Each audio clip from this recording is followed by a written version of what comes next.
Well, good morning and welcome as we begin another study here in First Peter chapter 1. We're looking at verses 6 through 9, and we're going to look primarily at verse 6 this morning, where it says, "In this you rejoice, though now for a little while, if necessary, you have been grieved by various trials." So he's talking really about trials.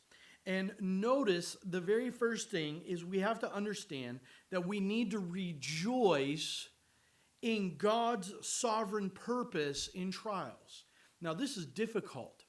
This is something that we need God's Spirit, His power and grace to help us with. That when we have trials, we recognize His sovereign purpose. Notice, first of all, as we touched on last time, where he says, "In this you rejoice." Now, the this that he's talking about is don't rejoice in the trial. Okay, so you don't sit there and say, "Yes, I'm going through a trial. This is awesome." That's a little strange, perhaps, but we are to rejoice in trials, but it's not the trial itself. It's not the pain itself, but it's the outworking and the understanding. And so notice that he says in verse 6, "In this you rejoice." And the this that he's talking about is referring back to what God has already done for him. You rejoice in the greatness of God's salvation, that God foreknew you, that his Son died for you, and the Spirit sanctifies you. You rejoice in the fact that you have an inheritance that is imperishable, undefiled, unfading, that is kept in heaven for you. That God guards your faith, and that you are looking forward to the things that are above, that you are looking forward. And that's where the joy can come from. That, yeah, it's not fun, it's not enjoyable, but you're looking forward. This is where Paul instructs us in Colossians 3, verse 1 through 4, to really focus on the things that are above. This is what he says. "If then you have been raised with Christ," and you have, so he's not saying it's a possibility, but he's saying, no, you have. And so you are to, since this is what has happened, seek the things that are above, where Christ is, seated at the right hand of God. And set your mind on things that are above, and not on the things of the earth. For, why? So he's explaining why. Why? Because you have died, and your life is hidden with Christ in God. And when Christ, who is your life, appears, then you also will appear with him in glory. So there's a lot there. I'd encourage you to get alone later on today and take your Bible and look up Colossians 3 verses 1 through 4 and just kind of meditate on that. And what does this mean? What does it mean that I have died and my life is hidden with Christ in God, that I'm hidden with him?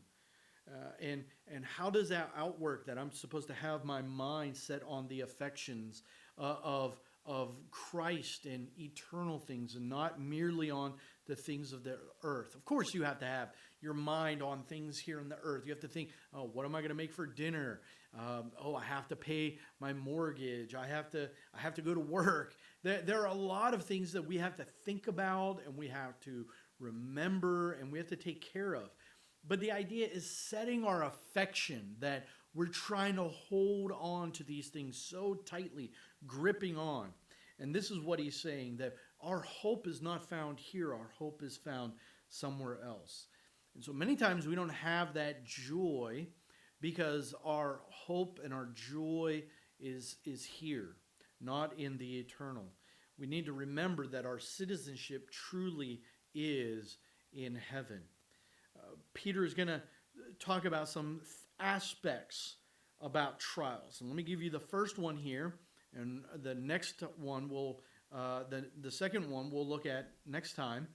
But notice that he talks about, "In this you rejoice, though for a little while." So the affliction is momentary. The affliction is just for a little while. You know, one of the things that my kids fight about is something that when I was a kid I used to fight about, and probably you used to fight about as well, and that is seating in the car. You see, nobody likes to be squished in the car. Nobody likes to hear, all right, the back seat holds three. We're going to put three people back there. Nobody likes to drive for a long distance like that. But you know, if you're just going a mile down the road or 5 miles down the road, it's only going to take a few minutes. So it's not an uncomfortable situation forever.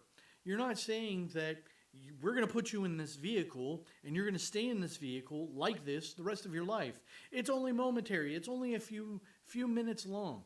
And imagine that they're going down, and when they get out of the vehicle, that there is some great entertainment for them, something great, something they love, and they just can't wait to have a good time in. And that is the idea, that when the vehicle arrives, boom, they're at the beach. They're having a good time now. And it was just a small, light affliction. It has nothing compared to what is going to happen. That's what he's talking about. 2 Corinthians 4:17 says this, "For this light momentary affliction is preparing for us an eternal weight of glory beyond all comparison." That means the comparison I just gave you right now of being squished in a car for a little while to getting out at the beach is a very horrible example, because it doesn't even compare to the glory that we are going to experience.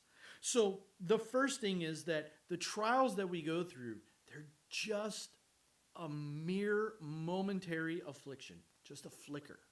So it's something to remind ourselves of, that we need to have joy in the blessings of the salvation, and that the trials that we endure, they're only momentary. Well, I hope you will meditate on that. I hope that it will be an encouragement to you, and may the Lord richly bless you this day.